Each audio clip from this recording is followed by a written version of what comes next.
Hello, I hope you're well. It is Lost Wolf. And, I think I was good and yeah, I did. Oh, thank God. Um, I hope you're well.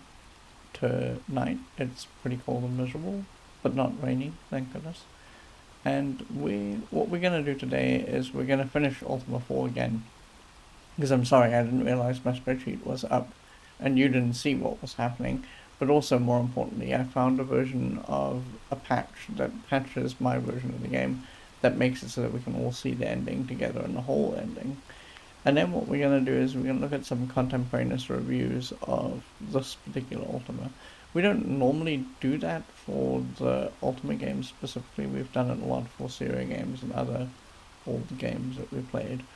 But I think that Ultima 4 is particularly important, that it's interesting to see how people thought about it at the time when it came out. I don't know that, so one of the things I mentioned yesterday was that I don't think we'll see people finish the game when we see the reviews, but I also don't know how people would have taken to the idea of a game without a big bad, because the convention at this point was beginning to be established that every game had to have a winnable state, and the winnable state had to be that you had to kill some great evil, or you had to mop up some great evil of some persuasion. Um, and so it's not clear to me how people would have responded to a game where that's not the goal. Right? The goal is to better yourself. So we're going to see that together. I haven't read these reviews, I just picked them up. I tried to pick up three, one for the DOS version that we played, one for the original Apple II, which is how it was designed and probably meant to be played, and then one for the Sega Master System, which realistically I really should show you because it's not significantly different, but it's different enough in how it looks and feels that it would be worth visiting. Maybe we'll do a little bit of that tomorrow, but we won't do it for too long. But today I just want to finish off the game properly, and I want to at least look at the reviews that, you know, were written about it at the time. So let me do some housekeeping, and then let's get going here. Uh,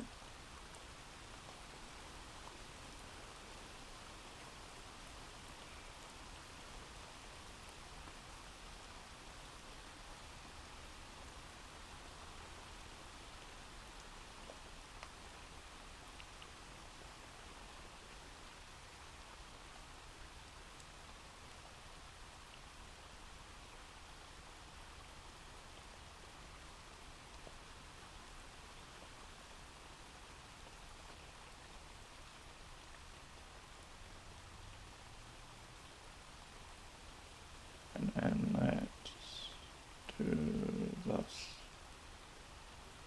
The other thing I need to do is we need to set up the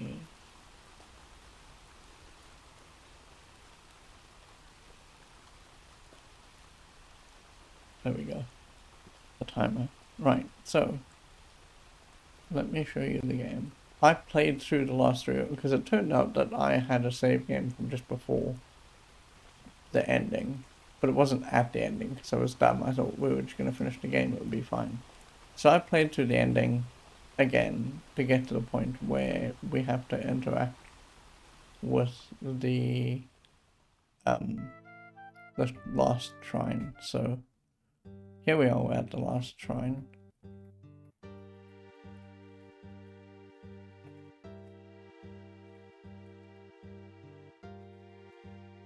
Where's the here?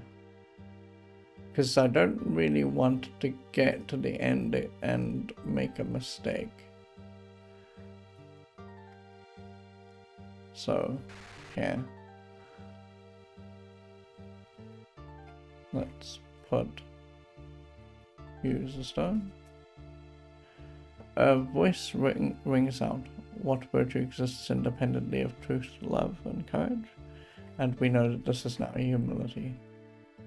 Because we did this yesterday.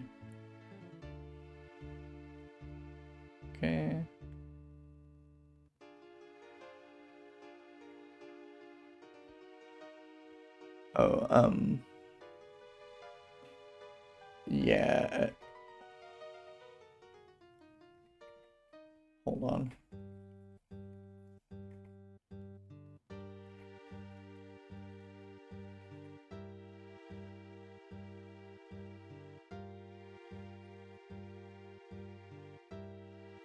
I think that is humility.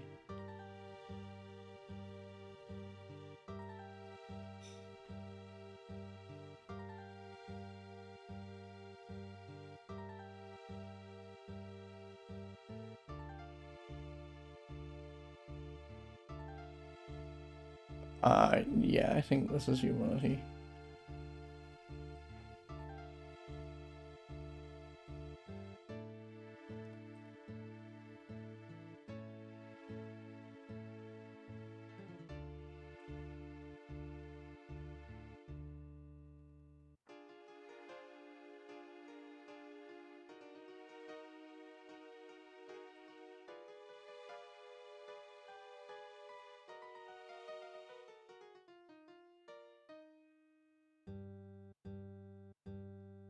Yes.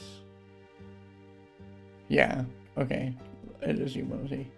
Sorry, I wasn't trusting my notes, so I was reading the internet to make sure that I was correct. Because, again, I don't want to get to the end here and do something especially dumb. Black humility.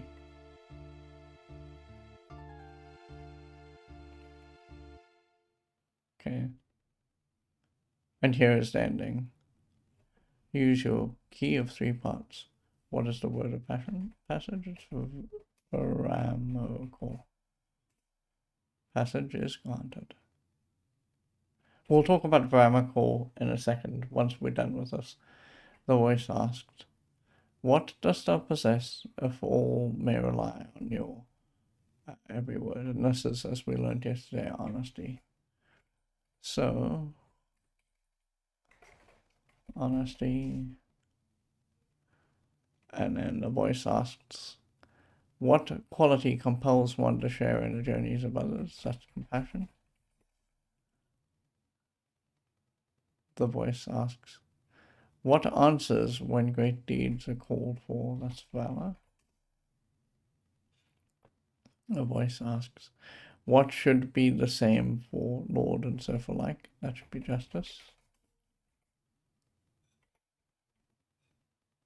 What is loath to place the self above aught else? Sacrifice.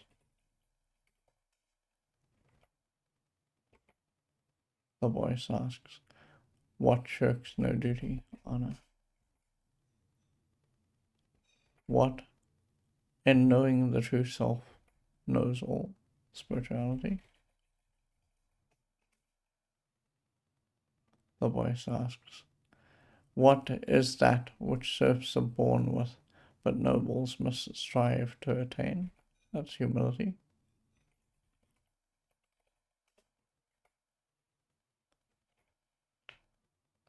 Thou art well versed in the virtues of the Avatar. The voice asks, if all else is imaginary, this is real truth. Again, it didn't look like we needed to type anything there, but here we go. The voice asks, what plunges to the depths while soaring on the heights? That's love. The voice asks, what turns not away from any peril? Courage. The floor rumbles beneath your feet. If all 8 virtues of the Avatar combine into and are derived from the 3 principles of truth, love, and courage, then what is the one thing which encompasses and is the whole of all undeniable truth, unending love, and unyielding courage? And this is infinity.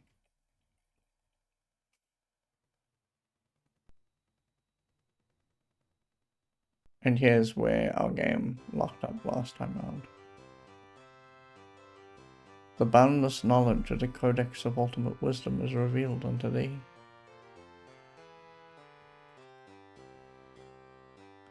The voice says, Thou hast proven thyself to be truly good in nature. Thou must know that thy quest to become an avatar is the endless quest of a lifetime. Avatarhood is a living gift. It must always and forever be nurtured to flourish. If thou dost stray from the paths of virtue, thy way may be lost forever. Return now unto thine own world. Live there as an example to thy people, as our memory of thy gallant deeds serves us. As the sound of the voice trails off, darkness seems to rise around you. There is a moment of intense, wrenching vertigo. You open your eyes to a familiar circle of stones. You wonder of your recent adventures. It seems a time and place very distant. You wonder if it really happened. Then you realize that in your hand you hold the ankh. You walk away from the circle, knowing that you can always return from whence you came, since you now know the secret of the gates. Congratulations, thou hast completed Ultima 4 Quest of the Avatar. In A Whole Lot of Moves, report thy feat unto Lord British at Origin Systems. Origin Systems no longer exists, but you can still sometimes do this. I tried to report my feat for Ultima 3 and he just shrugged and went cool and didn't reply. So he can still do the certificate signing, but it's not like it used to be. You used to be able to send in the screen, I think, like a picture that you took of it, and then he would send you back a certificate saying, oh, hey, you completed Ultima 4. And I've seen folks who've got their certificates still. It's very cool. And anyway, that's where the game is supposed to lock up, because now we're at the actual end and we got our ending. Right. Alright, let's bail out our Ultima 4. And then let's start looking at these reviews. Okay, so I'm going to just, because there's nothing else I can do at this point, I'm just going to do bail on the game. Oof, bail. And I'm going to start bringing up, let's close all this other stuff. I'm going to start bringing up my reviews. So I thought about which to read first, and I think that the thing that makes sense to read first is maybe the one that's the most out of the way. And the one that's the most out of the way is the Sega Master System version of the game.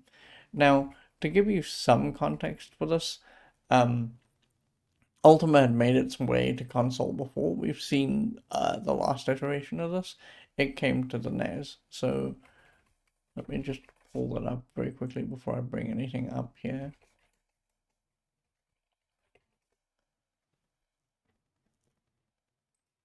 So Exodus had, at this point, so one of the things I want to point out before we get into Ultima 4 and its ports is that these games were ported wide and far and across many platforms, because there were lots of platforms that the game could be sold on, right?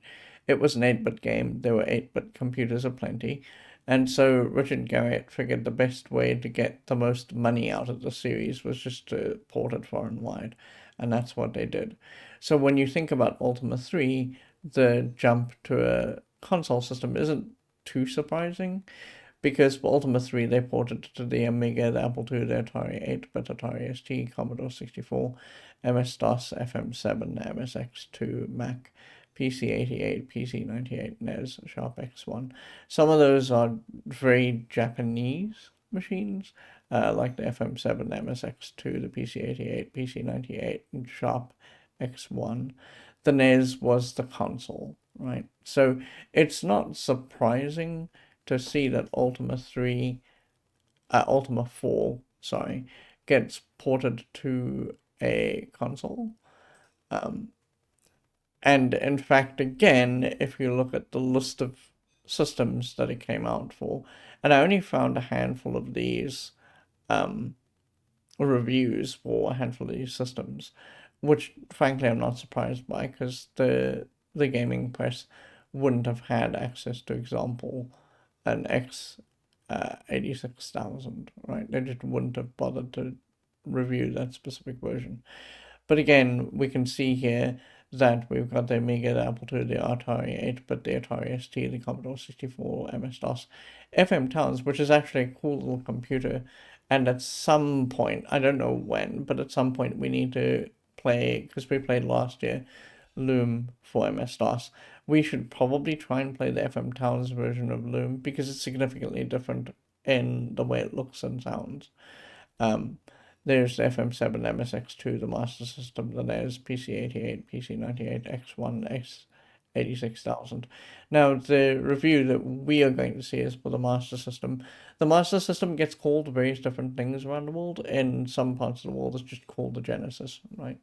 So, you can see that there's precedent for this. Great Video Gamer says, hi there, Lost Wolf. Hello, it's good to see you. Hope you're doing well. There's precedent for this, so it's not strange that we get a port to a console, because we've already seen that. And in fact, when we look at Ultima 6, there's a port for that. There's, I think, also a port for Ultima 7. So they tried really hard to keep this idea of a console Ultima alive for a very long time.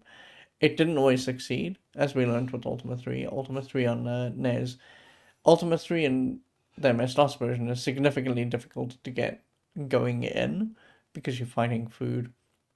It's very difficult to just be a man alone in that game. But it's possible to get out of the bad loop that you're getting put in by running out of food and then needing money to buy equipment. But on the NES, we discovered it was significantly more difficult to get that loop to get going.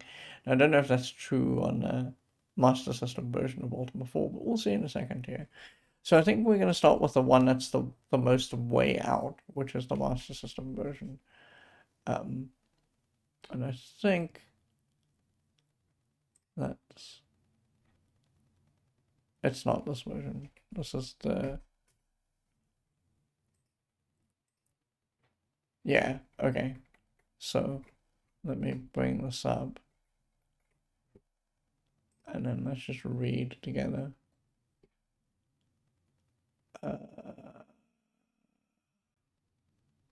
Here.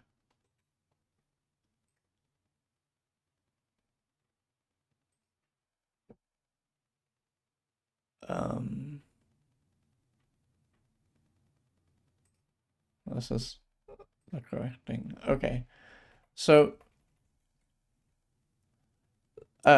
just to set the stage, this is from Computer and Video Games, which is not a magazine that I read super often. And in fact, none of these magazines that I'm going to bring up is a magazine that I was significantly conversant with. I did see that there was a Ace magazine review of Ultima 5. The Moby Games listing for this game lists the wrong review in the wrong game. And they had a listing for this version of the game as well. But I thought we would pass on the Ace version of this for a rare change and look at what someone else had to say. So this is CNVG, and I'm not conversant with the writers for CNVG. I'm not conversant with how they reviewed particularly RPG, so this will be new for me and you. But you can immediately see here they're leveraging.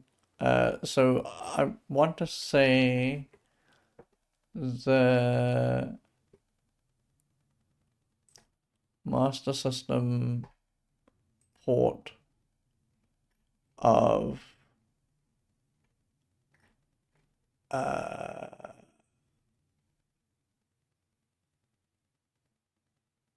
Master System port for this game was fairly far removed from 1985. It came out in 1990, so they'd had time to think about how to rework this game into a game that could work on a console. But you immediately get the nicer graphics that a console is going to be able to do, because in PC terms, we only really small mostly had access to CGA.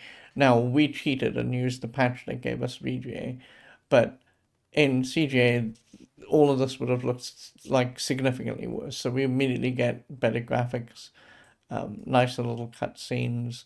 You can see here, this is the fair. The fair is a little bit more fleshed out.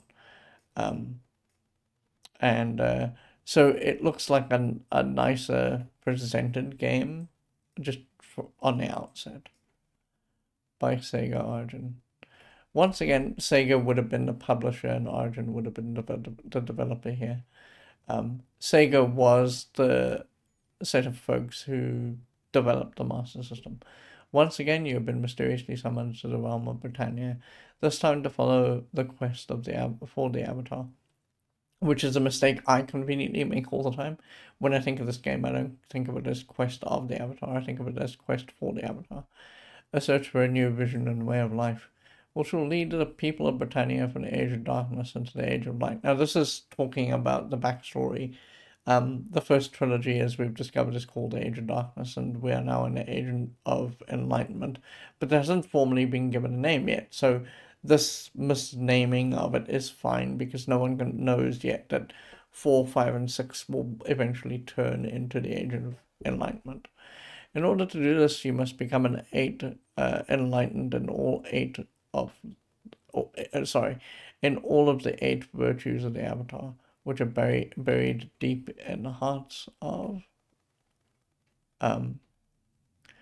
Choose your answer and set your character attributes, and then we have the lady reading the fortune and so on, and we have revelers at the fair. The people and lands of Britannia. If folk you come across are on a level with your beliefs, you can ask them to join your party of up to 8 adventurers. These brave souls will be loyal to you as long as you keep to your beliefs, but betray them, and these free companions will leave you to your fate alone. Buying and trading is possible in one of Britannia's many towns, as well as staying in inns, a lot less hazardous than sleeping under the stars, open to all sorts of attacks. You can also cast spells if you have the right ingredients, but these have to be mixed together first before the spell can be cast. All of Britannia, its inhabitants and towns, are stored on a 4 megabit cartridge, which I assume is large for this machine, with battery backed RAM, so you can save your party to the cart at any time, and believe me, you'll need to. Now, I don't know if it would let you save in dungeons, which is a luxury that we had on the PC version of the game. What dangers lurk at ye hot dog stand? And I love that they use the old English here for hot dog, DOGGENSTAND. But you can see again the fair looks a bit nicer in this version of the game. They will obviously focus on this introductory sequence because the game just doesn't look like much once you get into it. This is a very pretty shot of the wagon that you walk into. I really like it. It's very moody. We got the little light breaking through here. That's very cool. And that is obviously the part you need to go into. Sega, it's £40. That's a significantly steep price for 1990, but it's, I think, in line with what the industry was expecting for AAA games at the time. I was expecting Ultima 4 to be somewhat of a letdown as a Sega title, but fortunately my fears have been well and truly quashed. Okay, the graphics and sound are a bit simplistic, that's true, they would have to be for the game that you're getting. But this doesn't detract from the strong story which grabs you by the throat and refuses to let go. The introduction is very pretty, but once the game gets underway, the screen switches to the familiar top-down view. Wandering around and finding villages and towns is fun, but it drags slightly if you're stuck in a wood and can't quite find your way. Yes, I would agree with this. If you didn't have the maps that we had, both the overland map that came with the game and also the computer generated map that we had, it would be very difficult to know where to go. And remember, if you don't know where to go in the 1980s or the 1990s in this case, you would have to be mapping this by hand because there's no telling how deep the wood would be and where you would be in exactly that what spot exactly you would be. So it would be somewhat tricky to do this. Nobody Gamer says dangers at the hot dog stand. Sounds like they've eaten from an NYC street food vendor. Yes, 100%. Um, and it's an also familiar sight to end up back in Lord British's castle after being jumped by an attacking skeleton warrior. The battery-backed RAM is essential for saving your location every once in a while, and it means you don't have to sit in front of your Sega around the clock for about 3 weeks on end to complete it. Role players, check it out. That's a My reaction to this last sentence is that that's a very underwhelming go play this, given the game that you're getting. And he mentions up here that the story is gripping and it is important. And I think that he's underselling how important this type of story is. It's interesting that his words contradict his review score here because he says that he's probably scoring it based on these graphics. In game, it's probably not much to look at. So this, I think, is a little bit high for his verbiage. I would say that if I was scoring this using this system out of 100%, that the graphics in Ultima 4, especially if we were dealing with just CGA, would have been possible but not good. So maybe a 4, and again we'd have PC speaker sound, so it'd be a 1 or 2, and that would drag it down. The values in 1989, 1990, 1985, 1986, pretty high. You get a big, huge open world, and this would have been someone's summer, like I keep on pointing out. So this value proposition here, I think, is fair. 79% is pretty good. If it was your only game and you were spending your summer doing this, it would have been a blast to experience. Playability 89%. I don't think he's rating this on the combat. I think that he's maybe rating this on everything around the combat. Because if you take the combat into account, I think that the combat is actually arguably the worst part of Ultima 4. It just there's no nuance to it. You get into a fight, you get as close as you can, you hit the person, right? There's nothing. I mean, to be fair to that, we didn't ever mix tremor and we didn't make spells really. We tried that in the beginning of the game, but we discovered that that was too expensive in terms of money. So we didn't do that. So if you were the kind of player like I am, which is I tend to be very conscious of how much money we're spending doing something, I think that the combat system would have let this game down a lot. So, all right. Believe me, you'll need to. Hmm. You could be in for a good time here. Okay, and then we go here. I don't know. This is an ad. Oh, that's kind of cool. World Games. And then, what? It's the Sega Song Comp. Okay, cool. Oh, it just doesn't finish this review. That's different and not what I was expecting at all. I was expecting this review to go for a little bit longer because this sentence here, all the Britannia's inhabitants and towns are stored in a 4 megabit cartridge, seems to me to imply that the rest of the review is going to lead somewhere, but it doesn't. So this is just a 2-page review, and there we go. All right, let me get the second review up and going.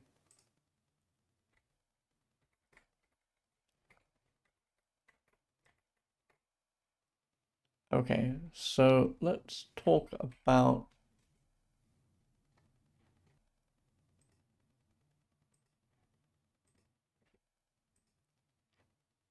this is the MS-DOS version. I want to say it's the MS-DOS version. Okay. So again, this is not a magazine that I'm like at all conversant with. This is Computer Gamer. And this is a publication that ran in the 80s for a little while and then folded. Um, so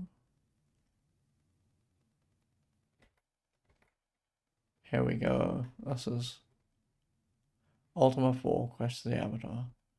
Is Ultima 4 the ultimate roleplay? He should have made this a capital letter U because he is busy playing on the word Ultima here, and that would have been funny, but he didn't see the pun, so he didn't do that. Role-playing computer game? Gordon Hamlet goes in search of the unknown. I love, and I miss this, by the way, a whole lot. They didn't have, and I mentioned this before in previous reviews when we read this sort of thing. They didn't have a way of, because there's no print screen in this era. There's no way of collecting the pixels from the screen and then transferring them to another program and then printing them out and adding them to your magazine. You have to aim a camera at the screen and get this kind of picture. And because cameras are notoriously bad in this era, you're getting like the glow of the screen too. That's very cool. I love that. This is also very fuzzy and it's not easy to see what's going on because of the way they had to take the pictures. But I love this kind of thing and I miss it immensely. Um, Combat. The enemy closes in, and then dangers lurk down in the dungeons. See, the other Sega Master System review we read makes me think that he did not finish the game because he never touched on the dungeons. He never touched on the esoteric nature of the quest. He never touched on how big and sprawly the game is. So that makes me think that he booted it up. He was probably a staff writer. He had about a week. He played it, but not obsessively. He got some of the way through the game, didn't go into a dungeon, and then handed in his review, and that's kind of what we got. And that's why I say I don't think that all these reviewers are going to have finished this game. It's just too big. So this is the C64 version of the game. I thought we were going to be looking at the PC version, but that's okay. The C64 version is the Commodore 64 version. It's Ultima 4, The Quest of the Avatar. It was published by US Gold. Origin again was the developer. US Gold was a fairly big publisher in the 80s. They published a lot of like different games throughout the genre slew or slaw, whatever that we had then. Um, that, that basically US Gold, you couldn't say published particular kinds of games, right? So if you looked at SSI, for example, SSI were very well known and regarded as being publishers of war games and simulation games to a lesser extent. And they became known for RPGs. If you look at Microprose were very much about publishing specifically simulation games with an undercurrent of like things like covert action and civilization and so on. But US Gold was sort of a jack of all trades. They would publish what they thought was going to be a good title that would make money, and that could mean anything. So this is not surprisingly US Gold actually publishing this. If we play it eventually, we'll find, for example, that when going to Europe, Lucasfilm then, and LucasArts and Lucasfilm didn't necessarily have a publisher in Europe, so they would obviously contract out, and often they would contract out to US Gold. Such were the forces and energies released when Exodus was finally destroyed, that mountains rose and land sank. We can see this person's read the manual, at least. The resulting world became known as Britannia, and was ruled by Lord English. Okay, he didn't read the manual. He immediately contradicted himself, because if he did, he'd know that this is Lord British, not Lord English. Immediate problems here. Now intent on improving the quality of his subjects' lives, he is looking for someone to complete the quest for the Avatar, the quest of the Avatar, and so take his country from its previous 3 dark ages into an age of light. Again, no one knows that it would become the Age of Enlightenment at this point, so they all calling it the Age of Light. The destruction of the 3 Dark Ages were detailed in the games Ultima 1, 2, and 3, of which only Exodus Ultima 3 was released in this country. I don't know, and we'll have to look to see where this magazine originates from, but I think it's a British magazine. Now comes Ultima 4. It is 16 times larger than its predecessor and contains some superb new features as well as enhanced combat and magic systems. Oh no, friend, you're driving into a tree. The combat system that we get is functionally the same as the combat system in Ultima 3. I'm not sure how he can make this claim. The magic system is somewhat new. It's just refined. The only new entity here in the magic system is, oh, you can mix your own spells. The game comes on two double-sided discs together with a number of playing aids. Now, I have to stress to you that we're talking about the Commodore 64, and for a long time, the Commodore 64 was a tape-based machine. RPGs are not well suited to tapes because the thing is that tapes are very good at playing from start to finish. So you want linear games for tapes. You don't want things where you can walk anywhere and do anything. So very often, when a developer decided that they were going to make a game for the Commodore 64, they had to first decide were they making a very linear game, and that would often imply that it was a tape-based game, and tape-based games were generally cheaper than disc-based games. Or you decide that you're making a non-linear game that needed the ability to seek randomly on the disk drive head, and you would then build something like an Ultima, which is a game in which you can go anywhere and do anything. These are a quick, discs together with a number of playing aids. These are a quick reference card, which we saw, a 32-page history of Britannia, which we saw, detailing its inhabitants, geography, and monsters, etc. A map of Britannia, which we saw, a 64-page book of mystic wisdom, which gives notes on the manufacture and use of magic spells, and finally, a metal ankh, which is an important symbol within the game. Again, this is just connective tissue. We saw the ankh too. It is worthwhile studying these aids in detail before you load the game and I would advise making a few notes. True, that is the thing that we did. To start with, the map is written in runes and needs translating, which we did eventually. There are rumors of several uncharted isles full of evil which do not appear on the map. True. The map unfortunately obscures things like Buccaneer's Den, and some of the other little small islands to the south. I also wrote out a list of spells together with their ingredients as I found that it was easier to refer to this rather than a book. I agree with this. That's what we did. Getting started. You are out for a country walk one day when you hear a strange noise and see a weird light. After the light goes, you go over to investigate and find an ankh and two books in a stone circle. Picking them up, you hear music and get drawn towards it. Over the hill there is a Renaissance fair that you are certain wasn't there before. The music draws you beyond the fair to an old gypsy caravan, which you enter. All these scenes are illustrated in large colourful pictures, together with detailed descriptions of the events. We would now call this a cutscene. They didn't have words for this in 1985 and 1986. They just describe them as they see them. Inside the caravan is an old gypsy woman and a device that looks like an empty abacus. The woman shows you two tarot cards and asks you a question based on their symbolic meaning, which tests your attitude towards, say, valor and duty. For example, you may be told that you are guarding your lord's tent in battle. The battle is going badly. Do you go and help your friends in battle, or do you stay and carry out your orders?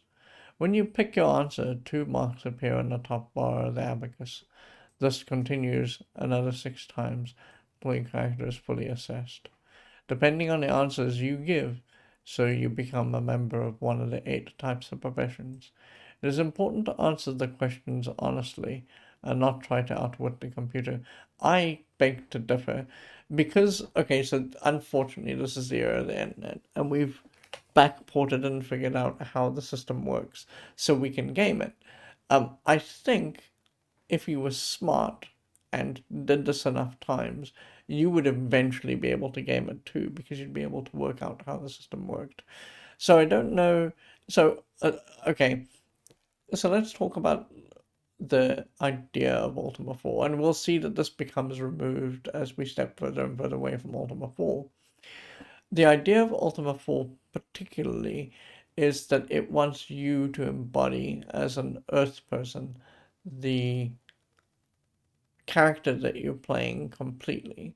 So it wants you to infuse some of yourself into the character that you're making, and you do that through the quiz. When we get to Ultima 5, we'll slowly but surely see that there are going to become removes in a stepwise process, and by Ultima 7, the avatar is a completely different person from the person we set up, because they're no longer an embodiment of us. They are an avatar that we control on screen.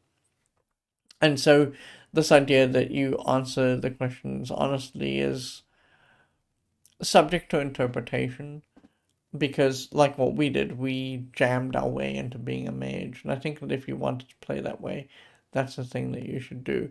Of course, if you wanted to be honest, you could and land some different profession, because the game eventually makes up for every profession by giving them to you.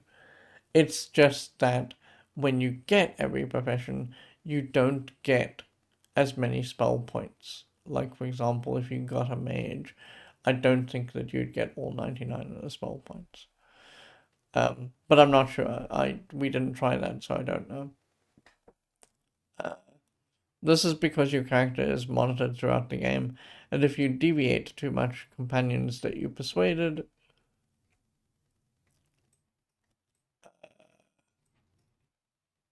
to join you may decide that you are not going to attain your quest and leave you.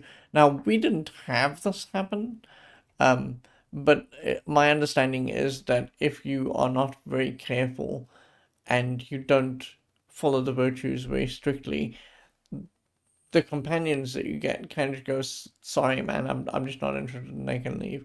Anyways, this is a trip to the fair leads to adventure,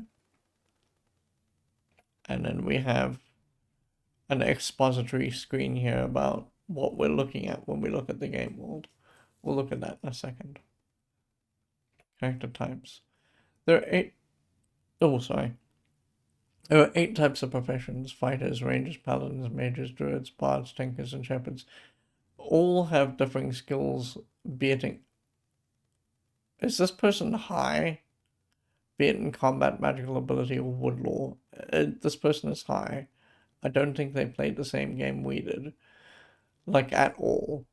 So, I would say that the biggest divide between the types of characters is that some are excessively good at fighting, and some druids, bards, tinkerers, and mages, and so on, are excessively good at casting magic. There's nothing to differentiate them other than those two things. So this person is high.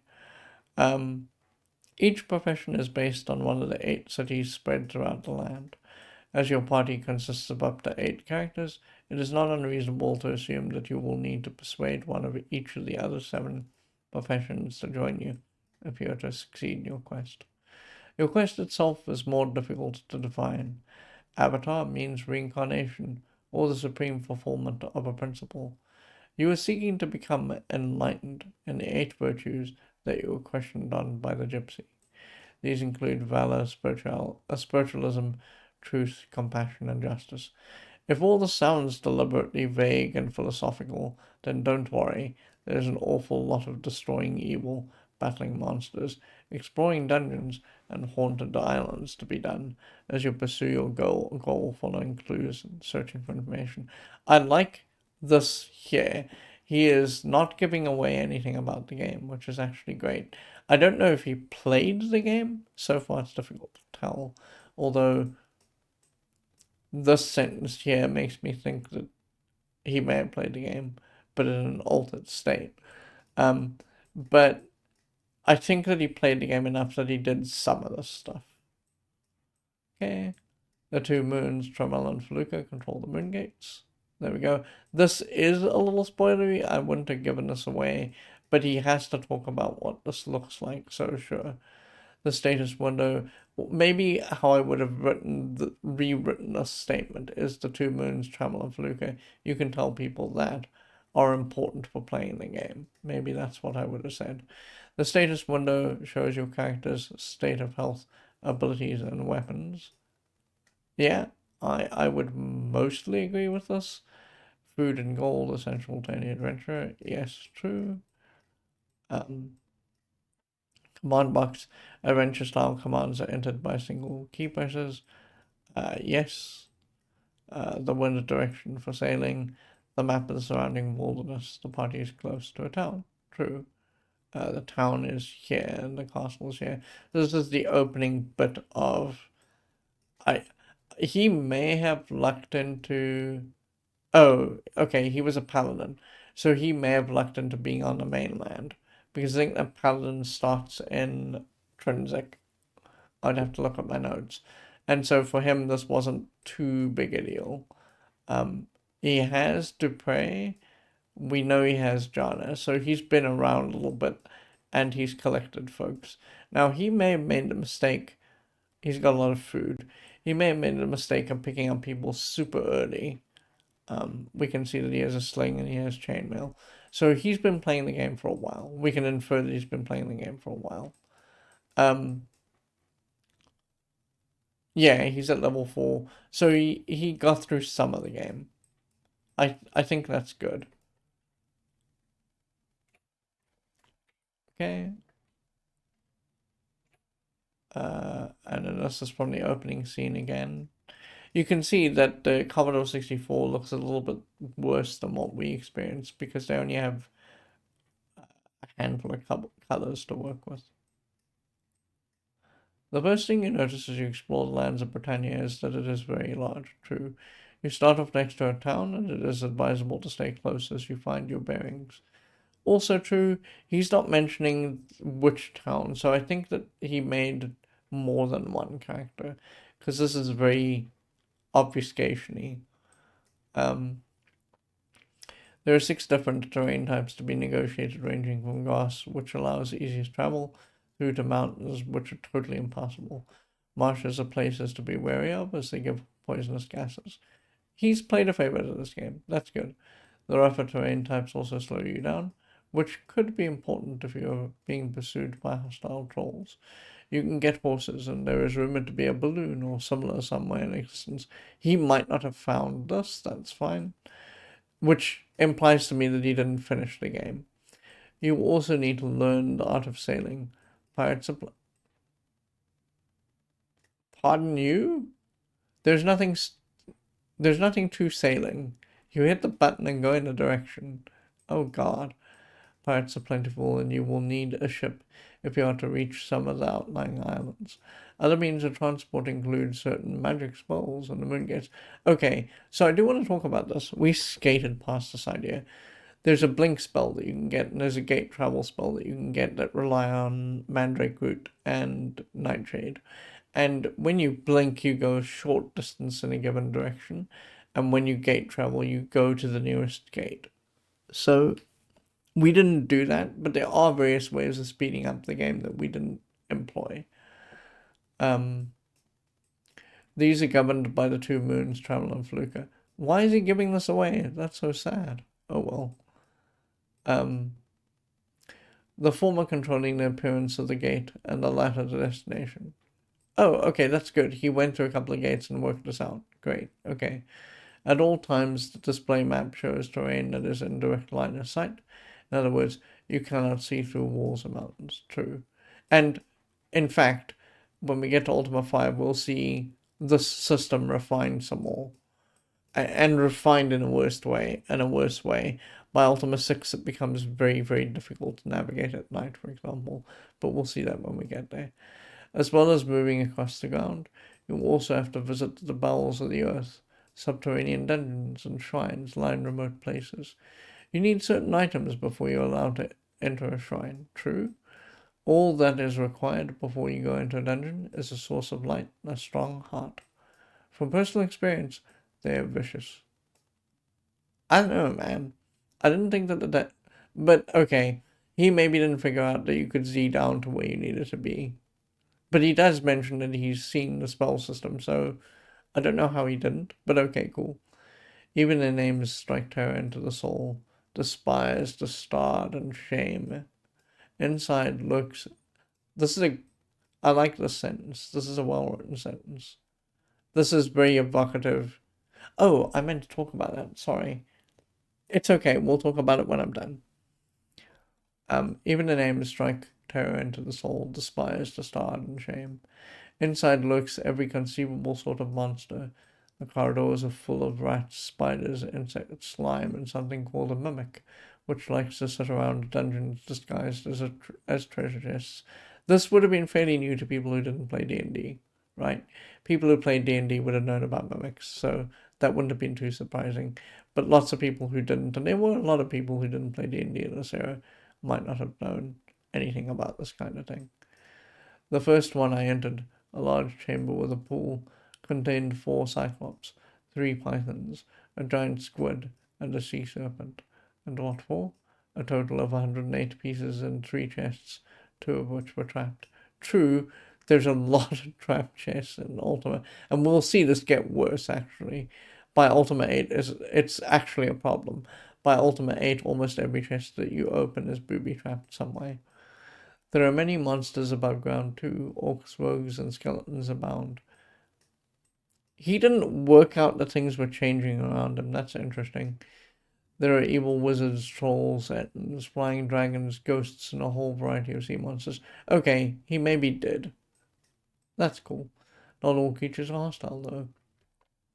The civilized world lives in towns, castles, abbeys, and the like.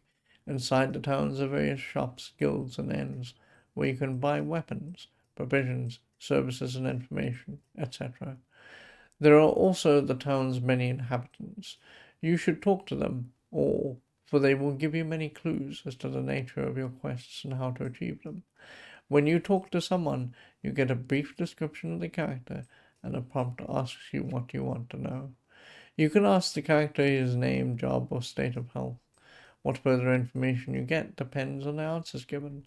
For example, in the town of Jalam, I would have actually told people about the town of Britannia because that's the town that they're most likely to encounter almost first, but okay. In the town of Jalam, I met a grave fighter called Gravnor. Inquiring about his job, got the response, I search the dungeons. The keyword dungeon gives, I seek the red stone. Asking him about the red stone, I discovered that it was found in an altar in a dungeon to Stard. One thing I do want to point out is we never found a altar that had a stone. They were always somewhere else, and that makes me think that they were misplaced. Sometimes the characters ask you a yes-no question about how your quest is going. Whether you know a certain bit of information. Again, you must answer honestly, as lies are noted. Yes, this is true, often, and we'll get back to that in a second. Talking to townsfolk can yield vital information. This is not from the same session. He's got significantly less food, and he's got significantly less gold. She says, I am a ranger. Your interest? Job. She says, I search for a home. Your interest? And then he started typing here. The cards hide your destiny. Okay.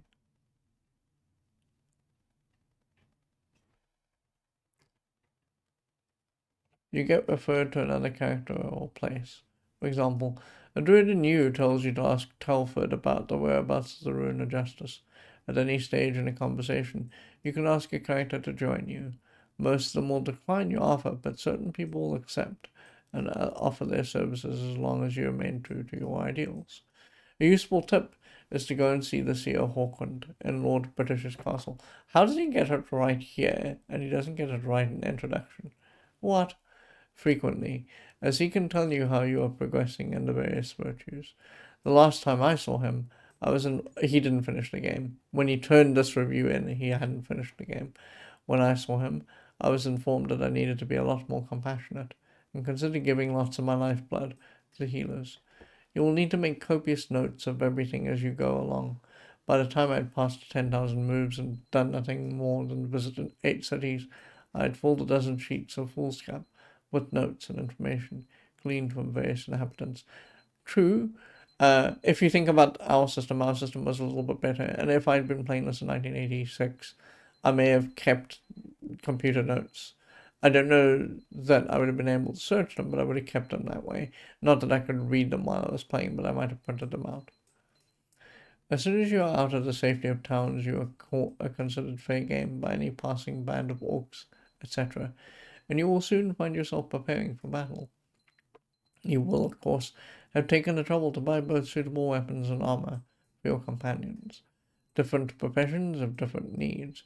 Druids, for example, shun metal and so wear lead armor. We skipped all of this because we spent most of our time being alone, and by the time we got our companions, we had mystic robes to give them. But this is true. It's not as explicitly stated as in the Ultima 3 manual, but it's a thing that you have to bear in mind. Their dab hands with a mace, though, and can use bows effectively. There are magical weapons and armor to be bought, but only a select few can use them. They're also costly. 2,500 gold pieces for a magic sword. Okay, good. He went around and he catalogued the stuff. When you attack or are attacked by someone, the map shifts to a detailed display of your immediate surroundings, showing the positions of each individual member of your party, as well as those of your foes. Your characters are controlled independently, and you can move them and attack as you see fit. I'm surprised no one's so far mentioned how tedious this is. Well, I think that the guy who played the Sega Master System version didn't play it very far. He may not have gotten companions. But this guy has, and I'm surprised he doesn't mention how tedious moving people around is. The different combat screens have different terrains within them, and you must learn how best to make the most of the conditions. Solid rock at your back gives a considerable feeling of safety. Again, you must decide how best to organize your party. This normally means that those with distance weapons, bows, slings, and offensive spells stay at the back of things, whilst the fighters go in for close range. We didn't even worry about this. We just threw anyone at anything. Interesting. The enemy fights. This person is seriously high. Whatever they stopped taking here to say all this good, sensical stuff just went right out the window. Now they're doing mushrooms or something again. The enemy fights intelligently. Not true. The enemy advances towards you. If the enemy is hit enough, it runs away.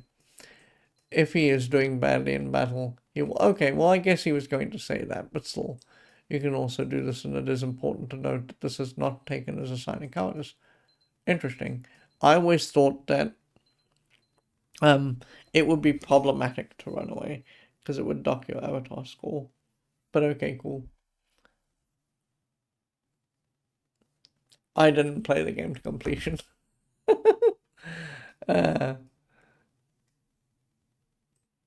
They will try to maneuver you into the best tactical position. This person is high, where they can gang up on one of your men or hurl their boulders or cast their spells at you. As your party gets stronger and more experienced, so the size and strength of the... No, buddy, this is not how that happens. Oh boy. I don't think he noticed this. So we played the game very differently from the way most people play the game, so we would have noticed it immediately because the way we played it made a significant difference to how we experienced combat. Playing by yourself teaches you that you can only ever see two people on screen at a time. Once you pick up a second person and you concentrate on that second person, you learn that you get two more people. So now you're at 4 and 6 and 8 and so on. And so it's not a case of you getting stronger that makes a difference to how many people you see. What makes a difference there is how the monsters have changed. You get different monsters based on your levels and how strong you are. So, I don't know, man. This person has ideas and they're not altogether correct. While you are on your own, you may only meet... Oh, okay, he does mention this. You may only meet a couple of orcs or rogues or the occasional troll.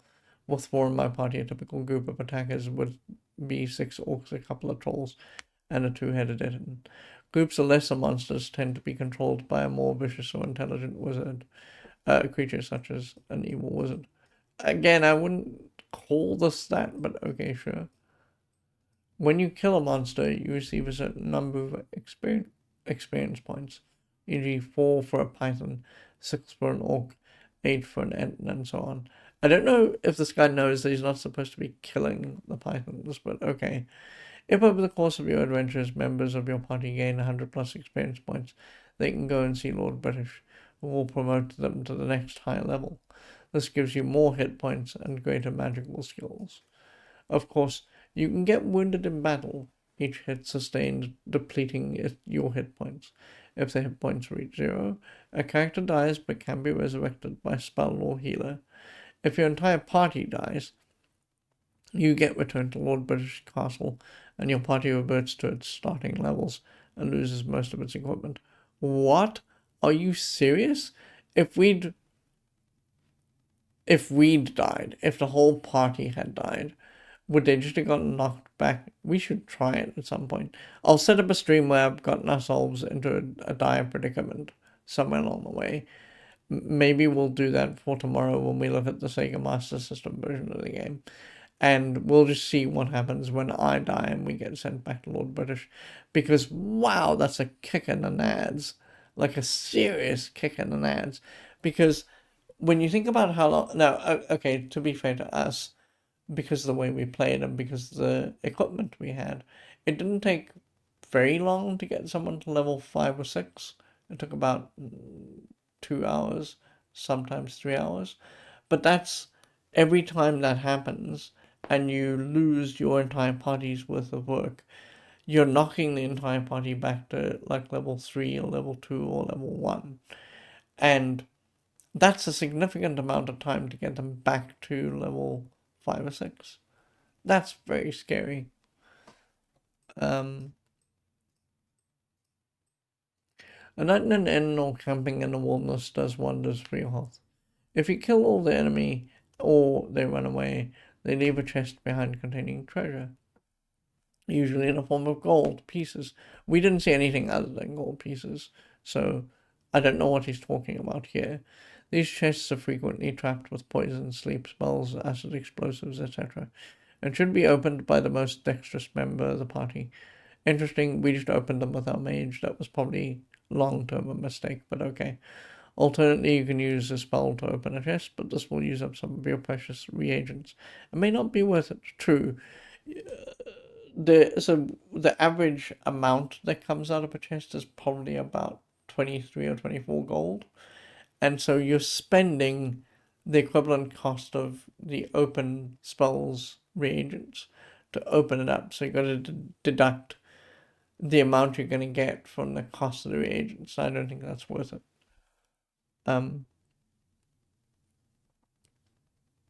It may not be worth it if you only find a few gold pieces at the end.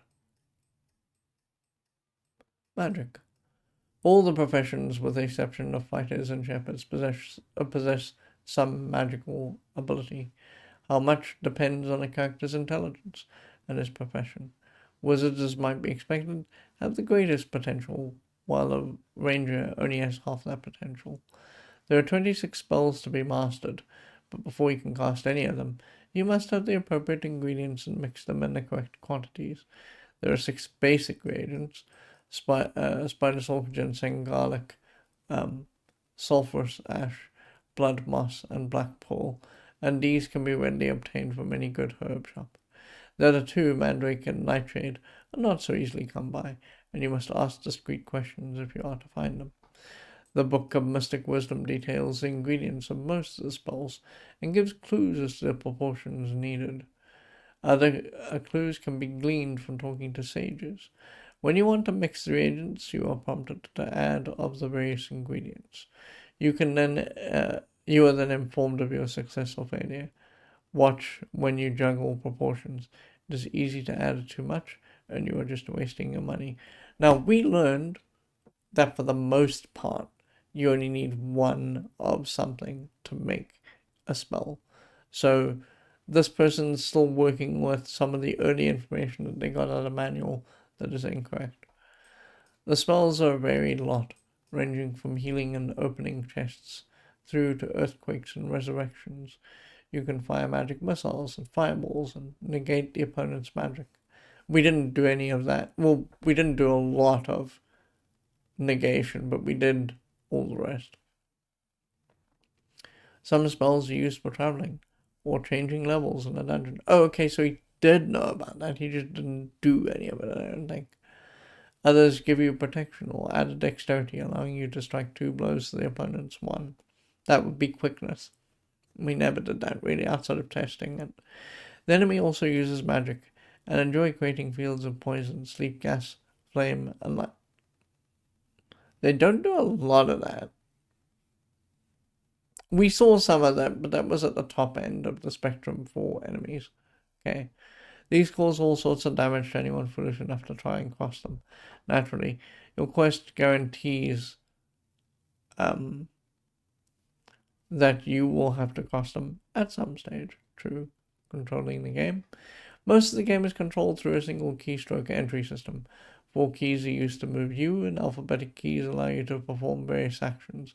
These are carefully designed to make them easy to remember. O for open,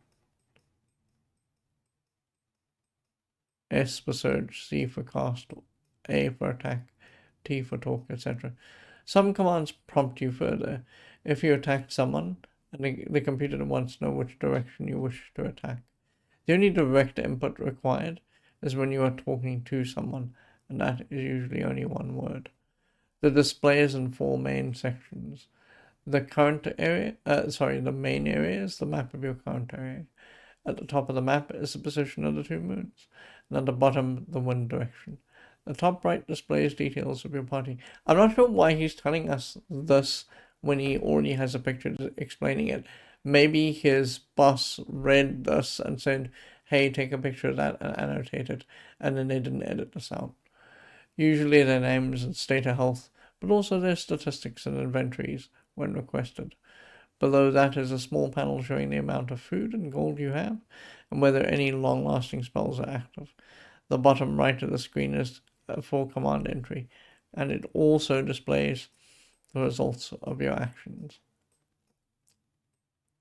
Okay, sure. He's gone into fair depth here. At the time of writing, I have entered one of the 8 dungeons. Oh, wow. Okay, albeit briefly. Found 3 companions plus 2 more who will join me when I am more experienced. And just had my first meditation session at one of the hidden shrines. You need a rune to enter and know what the special mantra is. That's pretty cool. He tells us that he didn't finish the game. I'm glad he's done that, actually. We didn't see this, but the way the system works is that if you are level 1, you can only have 1 person in the party. If you're level 2, you can have 2 people in the party. If you're level 3, and so on and so forth. So that's why he's being stymied there. I have a slightly better idea of my quest than I did at the start. I've yet to find a ship. Oh man, I'm going to tell you about the Commodore version of the game in a second. He might never find a ship. I need to find a Thieves Guild, 2 rare spell components, and the rest of my fellow adventurers. Just reading the rules book again, the amount of stuff I have not met is phenomenal, and my wife is complaining about the number of times I've been up to 2 a.m. playing it. That's kind of cute. He's been burning the midnight oil trying to get this review done. Quite simply, Ultima 4 is the best role-playing game I've seen for any computer in terms of sheer size and playability. It is tremendous value for money. If you have a disk drive, go and buy a copy immediately. So when I read Moby Games, this line here was in the short entry for this review, and I love what he's about to say here. This is super good.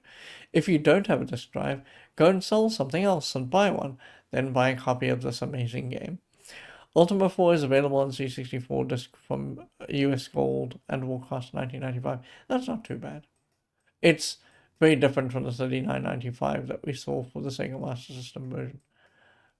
Planet ratings, originality, 5. I would agree with this assessment. We're never going to see a game like this for a long time again. graphics for. I think that's possible for a C64 game. Use of Machine 5. Agree. This wouldn't. It wouldn't have taxed the C64 especially. It doesn't look like much, but there's a lot under the hood, and I think that it's a good use of the C64. Value for money, 5, agree. Star rating, supernova, agree with us too. This is a fairly good review. He goes over quite exhaustively what he's seen in the game. It's a good review because he tells us that he didn't finish the game. And he is maybe assessing the game a little bit early before he's finished it, but I think that his review is largely spot on. I wonder if this is the best review we're going to read. This is from the manual. I don't know if he got permission to do this, probably not, but that's pretty cool. And so let's go and look at where this machine's where this.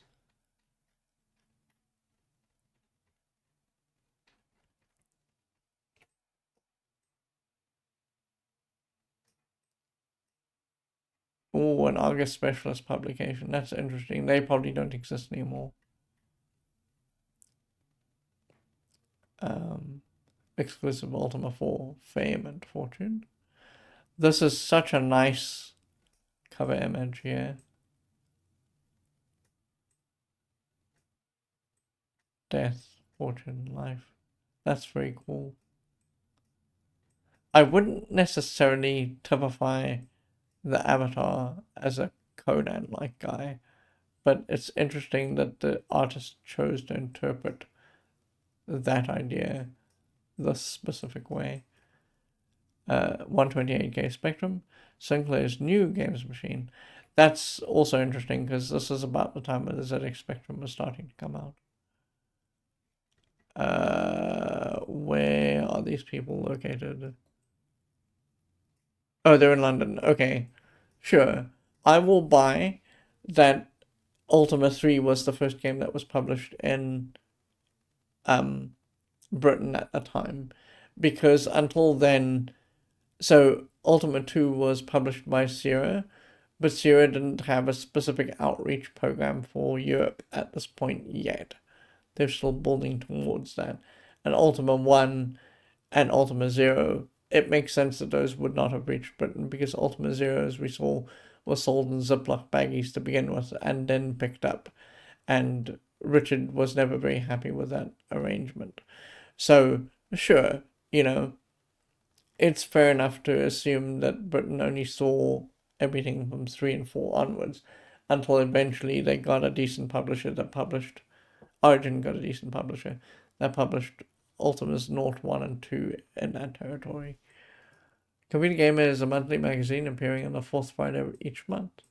Subscription rates upon application too, and then there's that.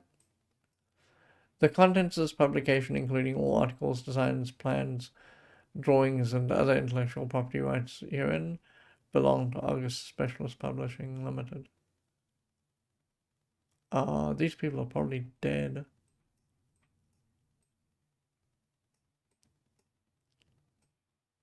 Oh, interesting.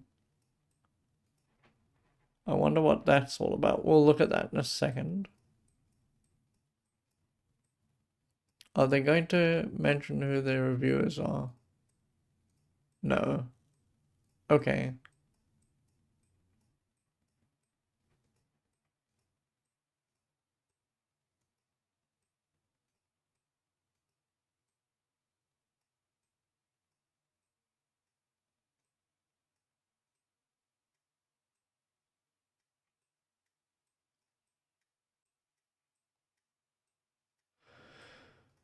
Okay, let's go see what programs is all about here, because I'm very curious to see what the King's Quest thing is down there. Let's just zip through here. This is a sidetrack and we really shouldn't be doing this, but I'm curious. Where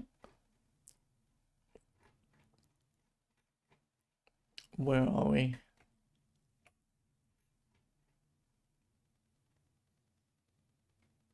I think we're at page 41. It's so difficult to tell.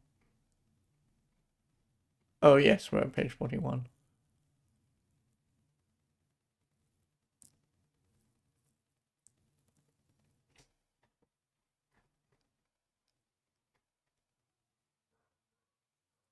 Uh, oh, you know what we're seeing? That's interesting. We're seeing programming listings. Oh, that's actually adorable. Oh my god. King's Quest by Vaughan Price. King's Quest is a traditional text-only adventure for the PBC Model B computer of the verb noun format with a save position facility. The story King's Quest is as follows. Many years the kingdom of Moroid uh, has enjoyed peace and plenty under the wise ruler King Theseus, and everyone was content, except for his younger brother Ceres. Ceres has hated his older brother's power for many years, and has gathered many followers to help him to overthrow his brother.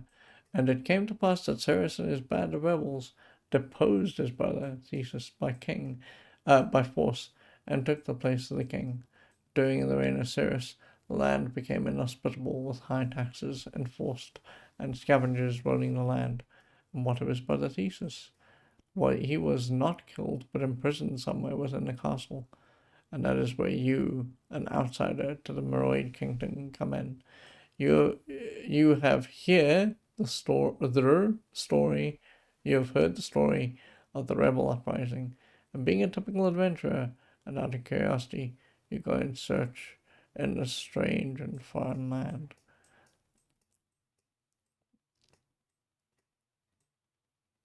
Yeah, this is a basic listing. That's kind of cool. Okay, sure. My curiosity is sated. I wonder if it's gonna show us what the game's supposed to look like. No, I don't think so. Yeah, they're not. Oh my god, they're just people are writing in and stealing the names of video games, just attaching their names to them. Blockout is the name of a game that was sort of current at this time period. That's wild and kind of funny. Okay, curiosity sated. Let's get to the last review, yeah. Okay. Oh, I wonder if this is going to be a good review as well. So, props to that guy. He was honest with us. He told us exactly what he'd played. He told us what he'd seen of what he'd played, and he quite adequately described everything that he'd encountered. Very good. I like that review. Spot on. Uh, sorry, you shouldn't be seeing that. You should be seeing this. Okay, this is CGW. Um, CGW's Computer Gaming World. The person we're reading a review by, Scorpia, is a very famous reviewer. She wrote reviews for a lot of, like specifically RPGs, and she was very active for a long time, for about 10 years in the industry, just doing that. Now, unfortunately,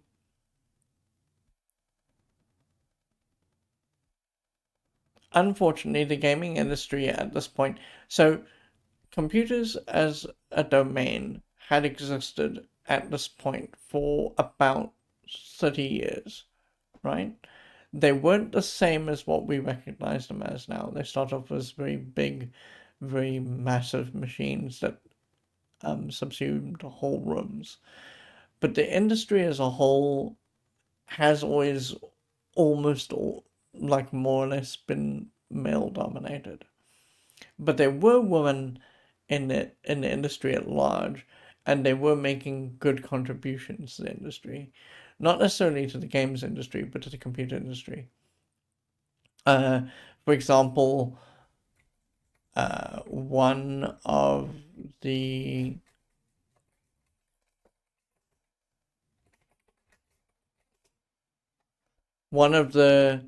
most important and influential early programmers is a lady called Grace Hopper.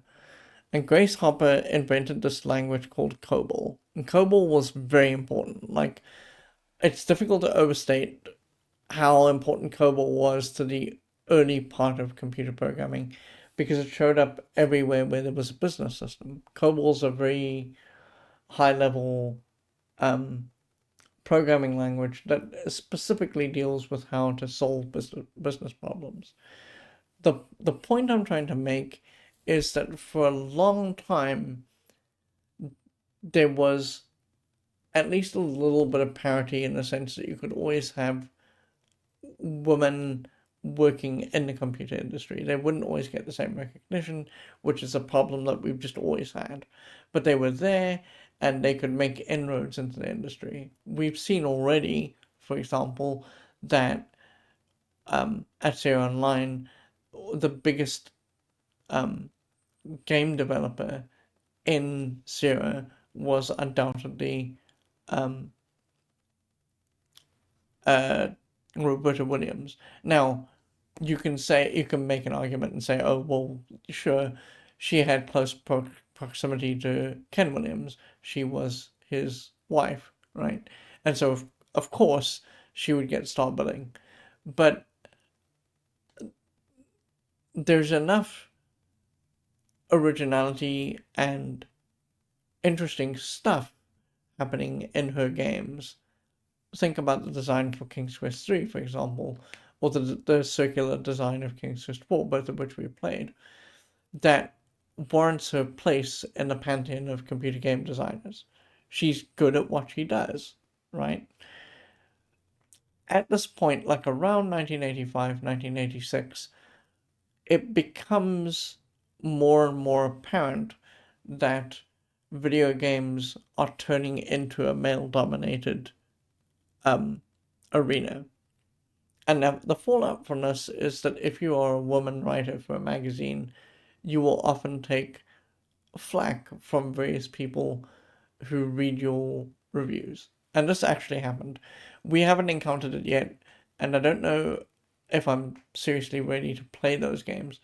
But in Might and Magic, the designers got a bad review out of Scorpio for Might and Magic 2, and then immediately they turned around and they put her into Might and Magic 3 as a bad person that you could encounter in the game. It was a horrible thing. They didn't need to do it. But the point that I'm making is that Scorpio was so important, and we keep on pushing like women like this away and pushing them out of the computer arena where computers are for everyone, you know? So Scorpio is super important. And I'm very curious to see how this review lines up by Scorpio. You sit in the old gypsy woman's wagon, your head swimming from the heavy incense, your hands tightly clutching a small silver ankh. On the table before you lie two cards, one representing the virtue of valor, the other representing the virtue of justice. As though from a distance, the gypsy's voice floats across to you, saying, "Consider this. Thou hast been sent to secure a needed treaty with a distant lord. Thy host is agreeable to the proposal, but insults thy country at dinner. Dost thou, A, valiantly bear the slurs, or B, justly rise and demand an apology? For long moments you sit, considering your answer. This is the last of 7 such questions, and you aren't really sure yet what's going on here, but you have a feeling that whatever it is, it's very important. So you make your final choice, and you hear the gypsy again. Thy path has been chosen. Before you can ask a question of your own, everything turns dark, and when you can see again, you find yourself in a different land, as a different person. This is such a good opening establishing pair of paragraphs. She's such a good writer.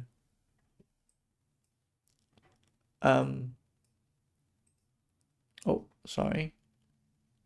So begins Ultima 4, Quest of the Avatar. You, an ordinary person, are called upon to make a long and arduous journey that will culminate in your becoming an avatar, a perfect mortal. There is no central evil to defeat you. She's so good. She nails this down immediately. She gets exactly what the game is about, where the other 2 reviews that we've read don't hone in on this immediately and mention how important it is. Scorpia, by this point, it's 1986, has played a lot of RPGs. She kind of knows how they work. So she's good in pointing this out, and I love this. It's so spot on. There is no central evil to defeat you, no mundane, no menax, no exodus awaits you. Rather, this is a quest where you seek to perfect your inner being, to become enlightened in the eight virtues of compassion, valor, honor, justice, humility, sacrifice, spirituality, and honesty. Which is not to say there's no evil in the world. Monsters abound, and you will do much fighting before your quest is over. But while combat is important, the focus of the game remains your character's development and the eight attributes, and believe me, the game is watching your every action. It knows when you lie, cheat, or steal, and you will be penalized accordingly. Thieves do not become avatars, nor do cowards or liars. You will have to walk the straight and narrow path to get through this one. Fortunately, you don't have to do it alone. As you proceed on your journey, you will find others who will join you, until you have 8 altogether in your party, one from each of the major professions: shepherd, tinker, bard, druid, fighter, ranger, paladin, and mage. You will start out in one of these professions yourself. Which one is determined by your answers to 7 questions that the gypsy woman asks you at the beginning of the game. Thus, your character is determined by your own personal ethics, rather than simply choosing a character at will. Again, I don't know how much she tried gaming the system, but you can, as we saw.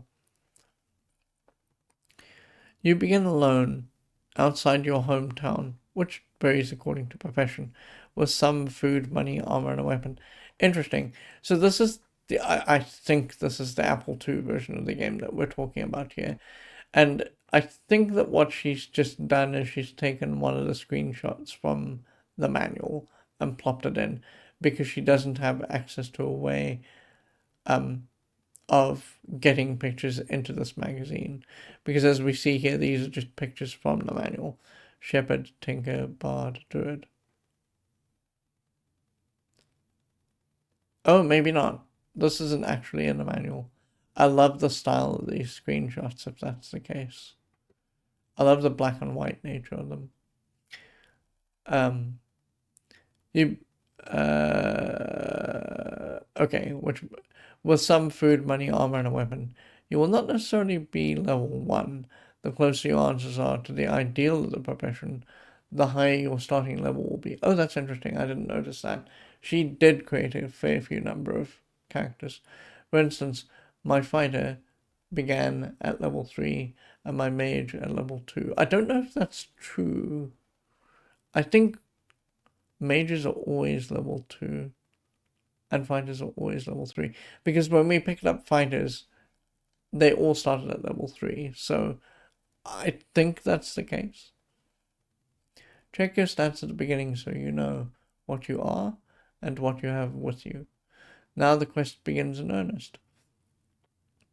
You'll have to visit all the towns and villages, as well as dungeons and other places, usually many times. It is imperative to talk to everyone you meet, and don't forget those little out-of-the-way places behind buildings. Good catch. There is an amazing amount of information you must acquire about stones, runes, mantras, shrines, spells, magical items, and other things, and it will take you quite some time to do that. Make a list for each town and village of the people you meet there, and what they have to say. Good call. She's talking about how to make good notes. I appreciate that. Often, a person in one town will refer you to someone in another town, but they don't always tell you which one. It's important to know where everyone is so you can get to them quickly. Frequent visits to the castle of Lord British are also necessary. Lord British can be very helpful to you in several ways.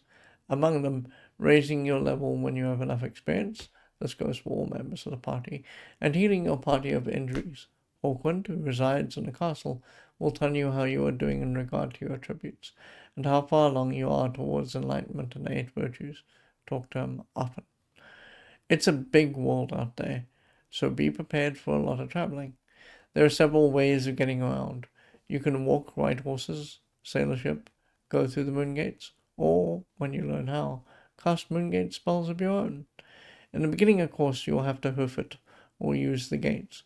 Careful reading of the manual, and equally careful study of the beautiful map that comes with the game will help you use the gates more efficiently. Some places can only be reached via moon gates, so it helps to know where you're going. That's not true. It's not a situation. So in Ultima 3, there was a situation where there was only one place that you could get to by using the moon gates. But in this game, I don't think we ever encountered a place that we couldn't get to by using the ship.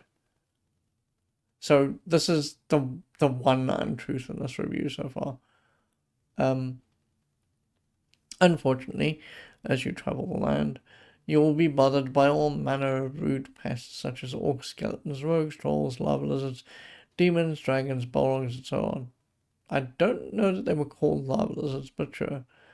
You will find a few nasty types in the oceans too. At these times, you'll just have to fight it out. Luckily for you, this time the monsters are scaled to your party and experience. I do not like this, but that is true. So you needn't worry that your level 2 druid will be up against hordes of orcs or several dragons. You have a much better chance of surviving an encounter now, and you can, if necessary, run away, and the monsters won't follow you if you run from combat. Interesting. Fighter, ranger, paladin, mage.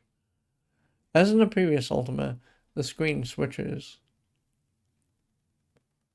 to a close-up of the combat area, and you direct each member of the party individually. Members can move, fight, cast spells, or, if they are severely wounded, be moved up the screen and away from the fighting. You can't bring them back in again, so be careful here. Fighting ends when all the monsters are killed or have fled, or when everyone in your party is dead or you run away. Experience is given only for direct kills by an individual party member. Wounding doesn't count. You may or may not get a chest of gold, and only gold, to open, and as you might guess, they're usually trapped. Treat them with care. True? The best way to handle combat is to get distance weapons, slings or bows. We never did this, but I didn't want to fiddle with, like, who could wield a bow or not. But everyone can use slings, we just didn't. Our one experience of slings didn't go super well. As soon as you can. Every profession can use a sling, and most can use a bow. You want to get them monsters before they get too close to you. Just remember to position your party members properly. They can only shoot along straight lines, but monsters can use the diagonals. True. One problem with combat is that you usually end up getting hurt. Fortunately, there are several ways of healing up. First, you can visit Lord British, but he may not be close by. If you have someone in the party who can cast healing spells, you can be restored in that fashion. You can stop off at a healing booth in almost any town, but those are rather expensive, true, which is why we never use them. You can also try camping in the outdoors, which will heal injuries, except poison. However, you could also be ambushed while you sleep. Not fun. The best way to heal up is to go to almost any town and spend a night in the inn, but that also costs money too. So yeah, they're relatively safe and usually fairly cheap. I don't think that they healed enough points for the amount of money that they charge, but sure. Sooner or later you'll be visiting the dungeons. Before you do this, I suggest stocking up on magical mapping gems, as they will make your life much easier down there. In the depths, you will find much the same type of monsters as above ground, and most of the time you can see them coming. Avoiding them, however, is not a matter. We found that if you turned and ran away, you could mostly get away from them. The dungeons are divided into corridors, where you may or may not come across monsters, and rooms, which are almost always full of them. Yes, true. And in rooms you'll be in combat mode automatically. Make sure you know which way you're going, because after you leave a room, all the monsters are regenerated. And you really don't want to fight them twice, do you? I didn't think so. I thought she was going to mention that you need to know which way you're going, because the map is dependent on that. One thing to watch out for in dungeons, especially the Abyss, is hidden doors. There are a couple of hidden doors in the Abyss, true. These don't show up on your gems. They don't? They might not show up on the Apple II version of the game, but they definitely showed up in ours. I wonder if they would have shown up if we were in CGA. Maybe not. But we could see the hidden doors, the hidden walls quite easily. You have to find them for yourself by stepping on a... Oh, okay, sure. She's talking about when there is a switch in a room, and that's true. By stepping on a certain part of the floor, or touching a certain part of a wall. Often, this is the only way to reach the altar rooms, so it's best not to overlook them. This is one reason why the gems are so important. If the map shows you that a room should lead somewhere, but you don't see a door in the room leading there, it's a pretty sure bet that a hidden door is the answer. And finally, the abyss. Oh, she finished the game. That's very awesome. You have all the stones, you become a partial avatar and 8 virtues. You have all the magical items you need. Now you're ready for the last stage of the quest. To penetrate the lowest level of the abyss, to reach the chamber of the codex, and to read the codex, thus proving yourself to be a true avatar. Well, folks, the abyss ain't a fun place. It is mean. It is cool. We didn't find it to be so bad until the very end. It was long-winded, but not bad. It is unforgiving. It is 8 levels of nasty monsters, sneaky traps, and cleverly concealed secret doors. It will take you a long time to get through this one. It took us 5 hours. I think it would take less if we knew what we were doing. But it was significantly longer than any other dungeon that we went to, because we could just zip down to the bottom, get what we needed, and come back up. You couldn't do that in Airbus. They turned that off. And you'll have to do it all in one sitting. Oh, there's no save in the Commodore version. Wow. Brutal. Because you cannot save in the dungeons. So you better be very well prepared before you attempt it. That is brutal. You can't have enough reagents, which you need to cast spells. Mix up batches of spells beforehand, and buy more agents before you go in. You'll be casting a lot of spells as you go through the abyss, and you don't want to run out of reagents when you're near your goal, or at any other time, for that matter. Bring lots of gems with you, and map out each level as you reach it. Correct mapping is crucial down there. One wrong turn, and you will find yourself going in circles, fighting the same monsters over and over again. The thing is that I think that once you've seen with a gem where to go, I mean, we use gems excessively because we had ready and free access to all the gold we could have ever wanted. But if you bought 99 gems with you and you went down into the abyss, you should have been okay. Keep in mind, however, that you aren't here to fight. Your goal is to get down to the codex chamber as quickly as possible. Oh, that's interesting. I see. The reason why we fought every fight was because I was worried we would get Dr. Avatar points for being in Airbus, not fighting the fight, and losing an 8. So it's interesting that she says this. Fight only when you have to, and run to rooms whenever you can. Often it is not necessary to kill every monster in a room to get by. Take out the really dangerous ones and keep going. Of course, there'll be times when you have to wipe out the entire nest of nasties. Since you can't search for secret doors with monsters pounding on you. You could try, but I don't recommend it. And you can't move very well when the monsters are blocking your way. Otherwise, though, the watchword is keep moving. So, here you are, what's left of you, at the codex door. Is it over? Not quite. Now you have to prove you're an avatar. As though everything you've been through wasn't enough. You have to answer 12 questions before you can read the codex, and you'd better be right the first time you answer each one. This is especially true for the early Apple versions. Oh wow, brutal again. If you give a wrong answer, or make a typo, you'll be kicked out of the abyss entirely, and you will have to go through it all over again. Wow. That's a waste of everyone's time. Good grief. The fact that you can't save in the dungeons in the Apple II version is madness, but okay.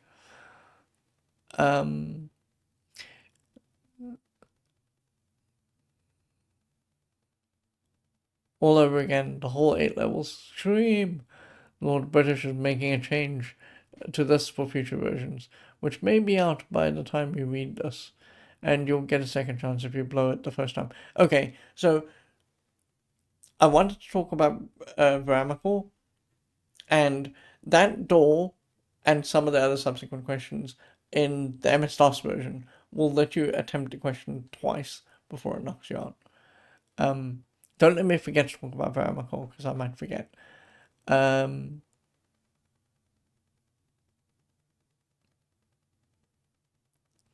However, just to be on the safe side, if there is such a thing, take your time and answer each question carefully, very carefully. If any fault can be found in this incredible game, it would be in the fact that experience is gained only from combat, and in the later stages of the adventure, this tends to become a little tedious. She didn't notice, and it's a truism. Although it's only true for the Avatar. They get, for doing little quests, you get little XP bumps. For everyone else, it is just combat. This tends to become a little tedious, since the major theme of the game is development of your character's virtues. Okay, I will agree with her about this, and I think that the other characters should have been given some kind of virtue quest to do, just to prove their loyalty to that specific virtue. Because remember, each of them is an exemplar in that virtue. So to prove that they're an exemplar, they should have been given something to do. And I think that would have helped in the experience department, because you could have given them different steps to do, and that could have raised them. You could have actually have had a system where instead of gaining experience to go up in levels, if they did like an 8-step quest, they go level 1, 2, 3, 4, 5, and so on. And I think that would have been a better use of the idea of this game. It might have been a good idea to allow experience to be granted for accomplishing certain tasks as well as vanquishing monsters, at least insofar as the major character you is concerned. Still, this is a relatively minor quibble, since there are ways to avoid excessive fighting with the Moongate spell, and the game design and execution overall simply dwarfs petty complaints. Agree. This here this year is such a good summation of the experience of Ultima 4. I mentioned before that I think that Ultima 4 is a great experience. It's lessened and cheapened a little bit by its gameplay.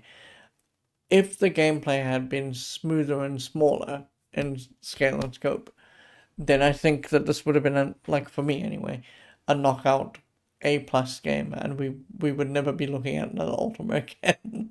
Not true. But the thing is that it is so undermined by what she's noted here. The combat is insistent and all the time, and you have to fight the combat because of the virtues. But I agree with her general summation here, and the game design and execution overall simply dwarfs petty complaints. Quite true.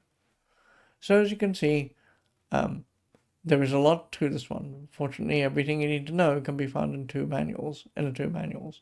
The History of Britannia and the Book of Magic Spells. Or by talking to various characters in the game. All the information is available, you just have to dig it out. So expect to be spending quite some time with this epic. It's a major undertaking. The game comes on 2 double-sided discs, along with 2 manuals, command card, and beautiful and useful cross map. Single or dual drives are supported. 2 drives are recommended. A minimum of 64K is required to run the program. Bottom line, what are you waiting for? This will be a classic. Go get it. Again, so rightly put. She sees what the other reviewers don't see. This is a game for the ages.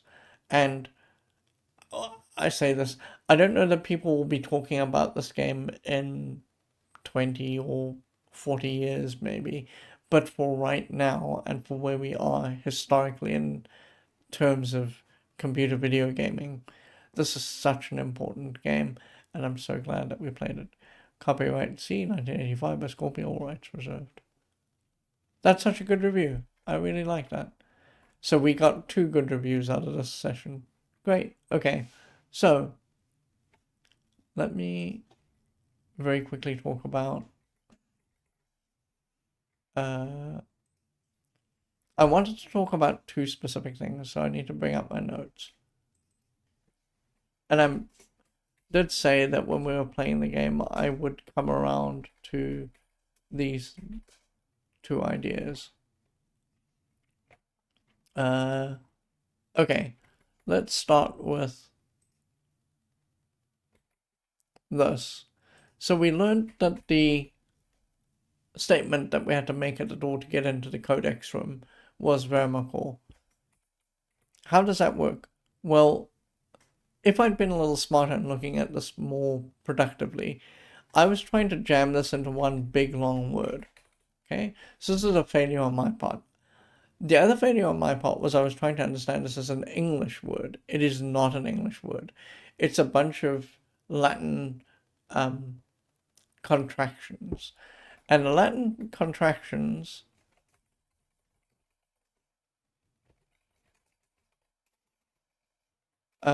sorry, it's Latin to English. And the Latin contractions are you start with ver, VR, and ver is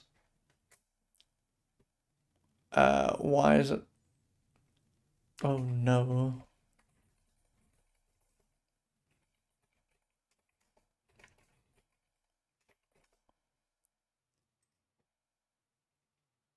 Okay, so the word itself, vermicle, is an amalgamation of three syllables, each corresponding to one of the three principles. Ver is truth. Now, how do you get to ver? Well, if you go the other way, if we go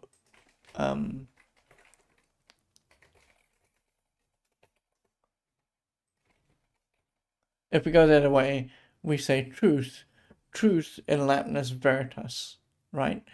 And veritas obviously translates to truth.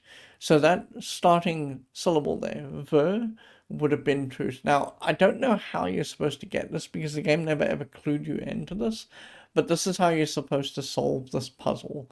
And if I'd been thinking about it as, you know, Latin contractions, ver, ammo, and core, we could have gotten there.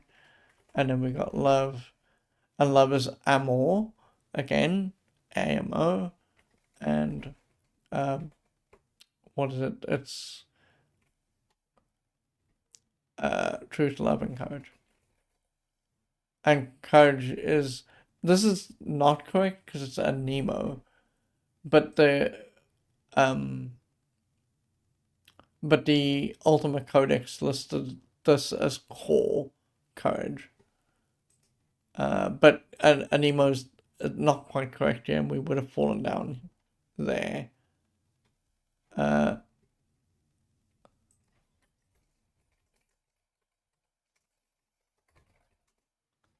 What would core be in Latin? Core would be heart. So I guess you could extrapolate that would be courage. But yeah, so that's Vermicore, and that's how you get there, right? The other thing I wanted to very quickly point out is where was that sentence?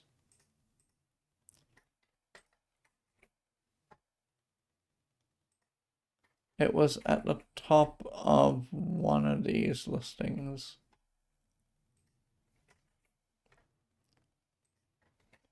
I think actually that it was in.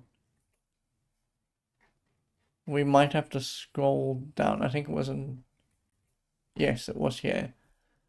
This still remains by far and away the best sentence that we saw in the whole game.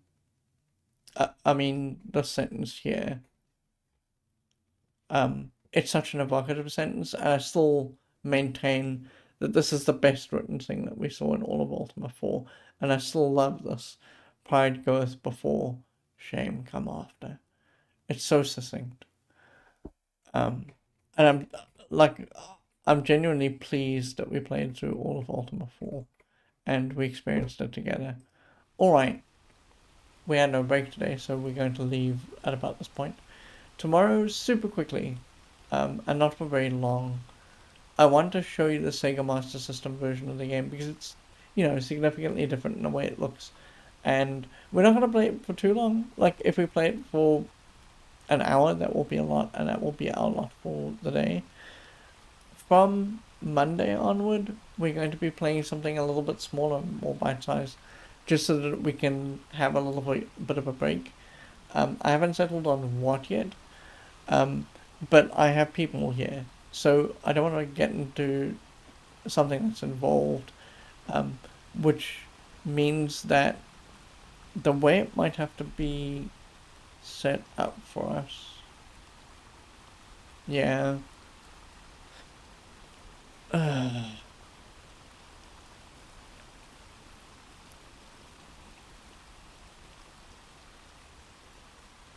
Let me think about this.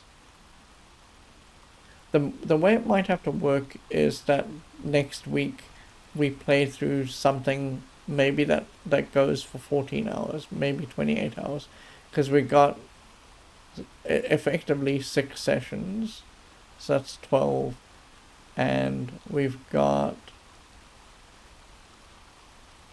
until the 13th, so we've got 6 and 5, so we got 12, we got 22 hours. On the 13th, I want to play Norco, and there's a reason for that. We are coming up on the year's anniversary of Rakhankar's death, so I want to play Norco. And directly after Norco, I apologize to the person who asked for us to play Dungeons and Daggrath, but I want to play Dungeons and Daggrath directly after Norco. So we're going to play something that I can fit into about 20 hours, starting on Monday, and then going through all the way up until the 13th. And then we'll play Norco, and then after that we'll play Dungeons and Daggrath. And then after that we'll actually get back on track and play Starflight. But yeah, thank you so much for being here today and enjoying the end of Ultima 4 with me and seeing these reviews. Tomorrow, as I say, a little bit of Sega Master System Ultima 4, and then we'll close this chapter, and somewhere during the rest of the year we'll play maybe Ultima 5 and think about getting to Ultima 6. But they're going to get longer, the Ultima games, so I don't know, our rate of playing Ultimas might slow down at this point. But yeah, that's it.